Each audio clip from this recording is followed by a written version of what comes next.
I'm sure we all have that one car that we simply cannot stop daydreaming about. That perfect car, that perfect mod that makes our cars special and unique to each and one of us personally. Am I right? But if you're an average Joe like myself and you have a 9-to-5 job, reaching those goals and dreams could be pretty atrocious on our wallets, and we start looking at other options. Financing, used, or the risk it all, look at auctions as an alternative. Today's story is exactly that. It's about my boy Dave, who risked it all and got his dream car, the A91 Supra.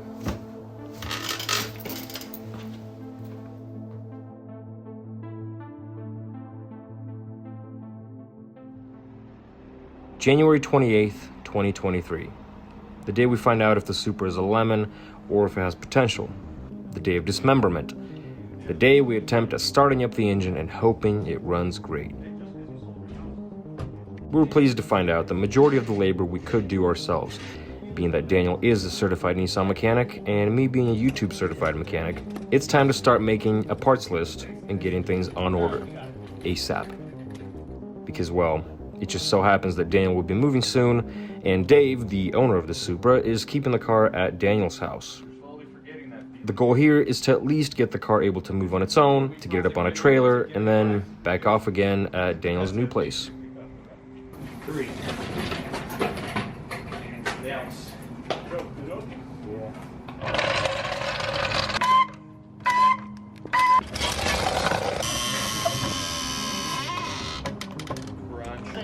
There you go, Dave. So this is Dave's Supra, dude. This is Dave's Z4. So you already know all these modules are from BMW. Same thing with every BMW. This fuse blows in case of an accident. You can't start the car, so we don't even know how many miles this thing has. But dude, we're about to find out. Ain't that right? Yeah. All right. We got lights. Oh shit! Dude. Moment of truth. How many miles this thing got? It says hood open. Can't really Go through the settings. For whatever reason, the car wouldn't want to show us the mileage. We tried to go through the menu, the settings and whatnot, and still no luck. Naturally, we started getting a bit worried, so we messed with the battery terminal a bit more, thinking maybe the factory battery was just shot. So we left it to charge overnight. Is there a dipstick? No. In the time being, we started to remove the exterior parts that were all busted up.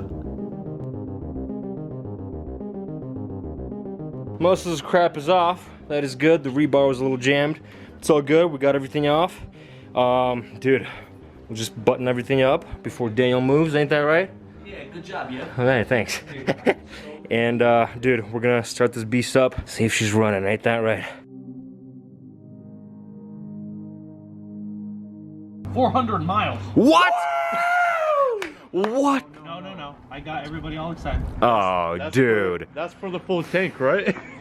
That's 12,200. Dope. So if you're unaware, BMW has a safety feature to where if the car gets into an accident, it deploys a terminal off the battery. That way the engine just shuts off and nothing else happens to it, you know what I mean? So we are hoping to start it up, see if the engine is running good. The engine is untouched, so we're having our fingers crossed that it's all good, you know what I mean? There's a positive right there. That is also positive, but apparently that's going to the starter. That's why it was just clicking the entire time. It wasn't actually starting. So we'll just hold both of these and give it a run. Ah! Ah! She's running good, dude. She's running good, dude. Very nice. Yeah? Good and healthy. That B50A, baby. Oh, nice. That's not in sport mode anymore. Oh, you guys went to sport mode. Opens the valve. Okay. Yeah, baby. Alright.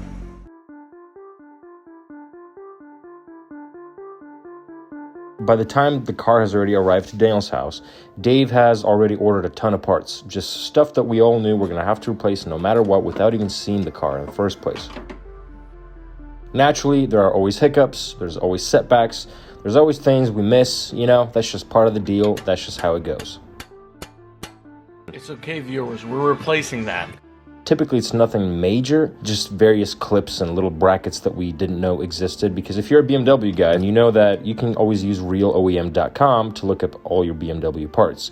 But the Supra's not on there, so you can't really tell what you really need until you tear it apart and get to work. So that's what we did. We just started tearing things apart and we started working out what we have with what we have. Wish that I had brought my big hammer. And a part of me wanted to bring mine. But just, you know, just two idiots working on a car. It's all good. Idiot and a half. Wow, you're an idiot and a half, bro. Thanks for not calling me an idiot. And if you didn't catch it earlier in the video, you did see that the original wheel off of this car was completely bent. It wasn't cracked, surprisingly, but it was bent, and Dave got a brand new wheel. Tires on, it's good, okay, it's good for now. He's gonna get a new set of tires, obviously. Good enough for now for us to move this thing around if we have to once it's all up and replaced. That's what we're gonna be doing, baby. The shock and the knuckle assembly were successfully removed. The next day after this recording, Daniel took it to the shop and replaced the shock, put the knuckle back on, replaced the spring, and that is ready to go back on. It's very good, lining up pretty nicely. Except the only thing I just realized, the tie rod is still bent. So if you have the new one, we could just swap it out right now. I think I do. Yeah? Perfect. We'll just replace it now then. Because yeah, this front lower control arm is not fully attached quite yet. We got to put the bolt in through all the way. This piece has to be redone and whatnot. But yeah, dude, the shock is looking good. Everything's all straight. Everything's good. Ain't that right? Yeah. The more things we removed, the more we realized we didn't order enough parts. Just a whole bunch of things, really. Coolant pipes, coolant hoses, clips, brackets, bolts that were stripped somehow during the accident. You name it. Pretty much anything you can imagine that is there or that is not is probably there, and we probably missed it. I'm not gonna lie, we did start to get a little bit worried. One of the worries was possibly the front subframe did have some damage in it. We weren't too sure at this point yet. So this piece right here, if you look, the bolt is bent and it's cracked right here. The aluminum's cracked. Did we get the bolts? So I was thinking, yeah, I got the bolts, but it's not gonna really help. So this piece here, this piece is also bent over here. We got these two new brackets, Nice. but since these are bent, these aren't really like holding anything crazy structural. It's just the front lower beam that just protects this bottom section here. It's not really a big deal, so I might just cut it and weld some new aluminum pieces here, drill them out, tap the other side. Actually, I think it just bolts to this bracket on the other side, so I don't even have to tap it anymore. Just drill holes through, make sure that it's centered and straight, and I can... Luckily for Dave, after further inspection, we realized that the front subframe was not damaged. Daniel had all the schematics, and we took measurements, and the subframe measured out completely fine. We did notice a tiny little crack in the subframe, right where the wheel was hit, but that is nothing that worried us because it's a very easy fix, especially for Arthur. Arthur is Daniel's and Dave's older brother. He's an amazing fabricator. So that quickly became the least of our concerns. And then it's like, yeah, they're nice, dude. Yeah, it fits. Look at that. At this point, we've already replaced a whole bunch of things, a whole bunch of parts, and the car is pretty much ready to be a roller. The only thing we haven't touched, unfortunately, is the radiator, but that's because we didn't even know it has a leak up until later. Luckily, during this recording, it's midwinter, so it's pretty cold out, and putting the car on a trailer and off would not cause any sort of harm to the engine. Because keep in mind, in the next following few days, Daniel has to move. With the time we had, we decided to jump into the interior, replace all the airbags. The dealer quoted outrageous prices for these airbags, but luckily at the time of the recording, TJ Hunt was selling his off of his brand new Mark IV Supra. So we got those and started replacing them.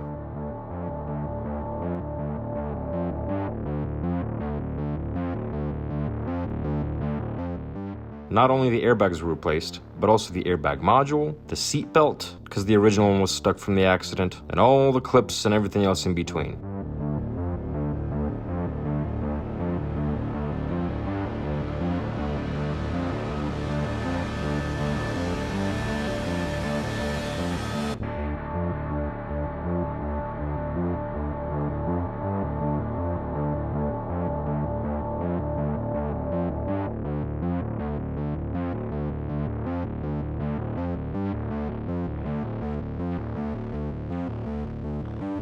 And now that Daniel's officially moved in, we can jump into the nitty-gritty and the hardest part of this entire rebuild.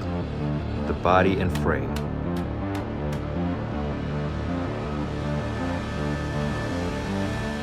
If you know anything about damaged cars off auction, the scariest part is the framing. Was the frame damaged severely in an accident, or was it barely shifted in the first place? To our surprise, thankfully, because Daniel has all the schematics and all the measurements, proper measurements from the dealer, we were pleased to find out that that frame barely shifted at all. We barely had to do any sort of adjustment to it. Obviously, we got rid of it and put a new piece in, but the amount of work that needed to be done was very little. Everything checked out. Ooh, your hands are gonna be dry. Based on all the measurements we had and we knew, we started drilling out the spot welds of that frame piece you see us working on in the video.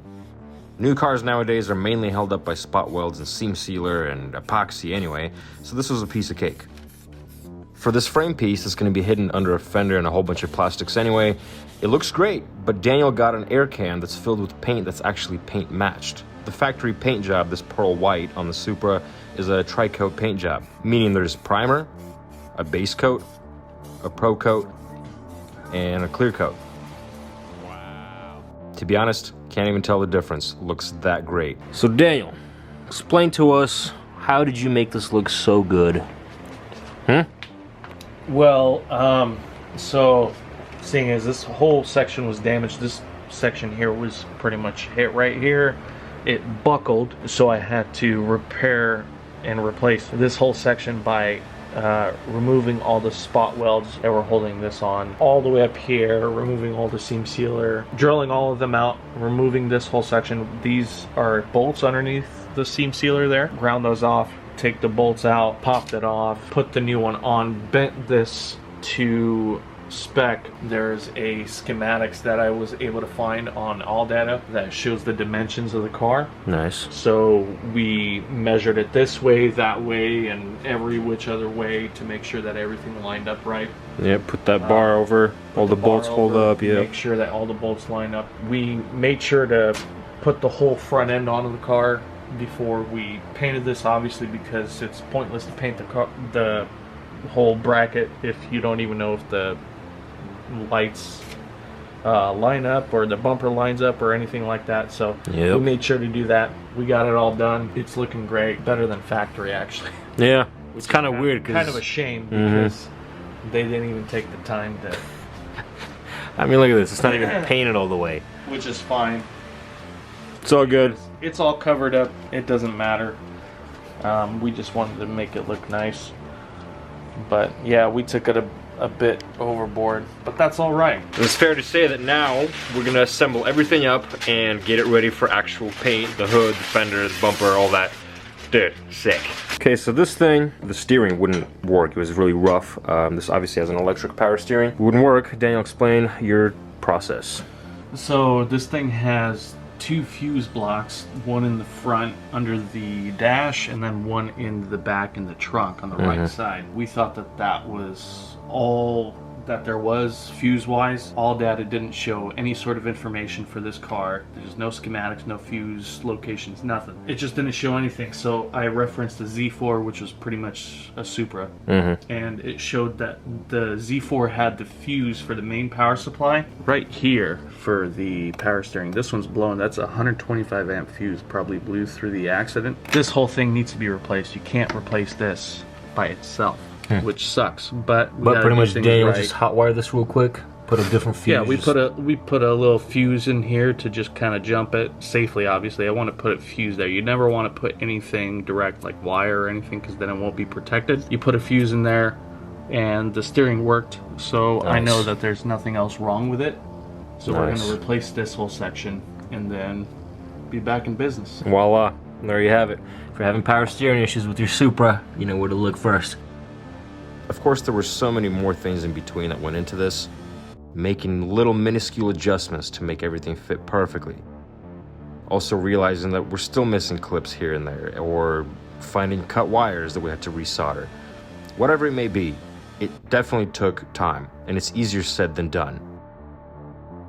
But the essence of it, the work was put in, everything was measured, multiple times to make sure everything lines up perfectly.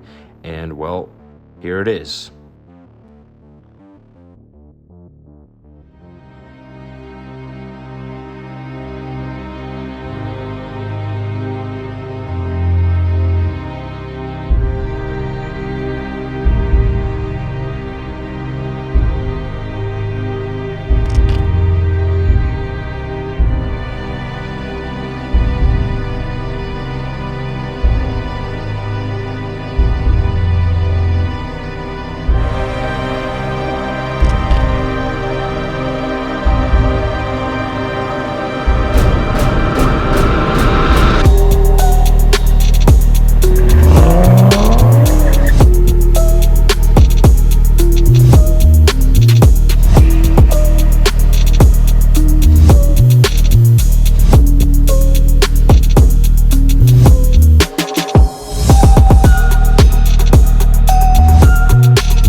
Well, and there you have it.